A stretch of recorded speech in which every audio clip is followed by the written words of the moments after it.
Notts County Talk, outside Med Lane, it's finished. Notts County 1, Torquay 1. I'm joined by Jake. First time back this season, Jake, before we go on to the game. How good was it to be back? Fantastic. Came back for the Chesterfield in the game last season, but no masks, no mandates, no nothing today, which is fantastic, yeah. It was busy. We were sat in the pavers, very busy. Nearly 7,000, so for a first home game. Yeah, a bit disappointed with the away support. I heard about 1,000 were coming, about 110. They bottled it a little bit, didn't they? They bottled it. They give it the big one, and then I thought they'd take up a lot more than they did, but so it is a long way to travel, but it's bank holiday weekend. You probably would expect a few more. Yeah, a few more than 15, but there we go. We go on to the game then.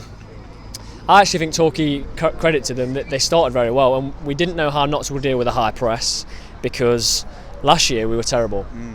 They kind of pressed us high and we struggled, didn't we? Yeah, first 45 were terrible. Well, I say terrible, but we weren't in the game at all, really. Well, when they had the man sent off after 20 odd minutes, was it? 25. 25 minutes. You think to yourself, this is it, we're going to cruise them now, but we just weren't there, and we were vacant in midfield sometimes. Palmer was spot on, but I thought Francis he just wasn't in the game at all, really. We struggled to get down the wings. Kelly Evans, not great, and then you go in at half time, you make the changes, which you do. I thought changes were warranted. I thought they were good. They needed to happen. O'Brien came in, replaced Francis, was good, solid. And then Nemane on the wing, I thought it was really tricky today, really good. But we just didn't have it, really, I don't think. And it's just frustrating. The claims of the anti-football that Torquay play, etc. But they were down to 10 men, they were loving it, they were rolling around on the floor all game, and there's some questionable refereeing decisions, but yeah. Yeah, let's talk about the goal that they scored then. Obviously, I don't know what's going on. It's very, very poor goal to concede. Yeah, we were just discussing this before, weren't we? Danny Wright, not Ben White. He's just tricky. He's a big lad. He must be about 6'3", 6'4". He did win everything. And he won everything. Yeah, he bullied them too. But he was good against us in the playoff semi-final. Once he scored twice or once, I can't remember. Yeah, but big player for them. Massive unit up front. But you got to think Rawlinson.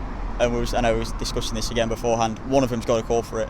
It makes Slocum look bad the way he's backpedaling it, doesn't make it, and then it's just nodded over by Bright. If you're not sure, just get rid. Just get rid. I mean, it's probably more. It's more on Rawler, I think. Definitely more on Rawler. I know. There's a lot. I think it was. You look on Twitter and things like that, and people are sort of saying it was a bit of both of them. I think your keeper's got to come out and be very confident and assertive about it, and your defenders shouldn't be in that position, really, missing the bounce and whatnot. Yeah, exactly. Half time came then, and Roberts stormed off, shouting the other players to get in, and we came out a lot better, didn't we? We came out a lot better.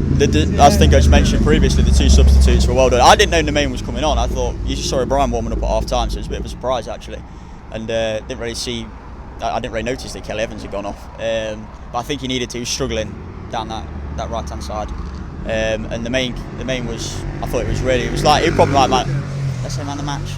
He was one of my better players. He was a bit of a game changer, to be honest. Yeah, he had a go, but his final ball delivery was, again, something I was discussing earlier, is the fact that recycle the ball really well, but it's just the end product sometimes was very difficult to get right. You're trying to pass it into the net, and today's like that when they've got 9 men behind the ball in the box. It's difficult.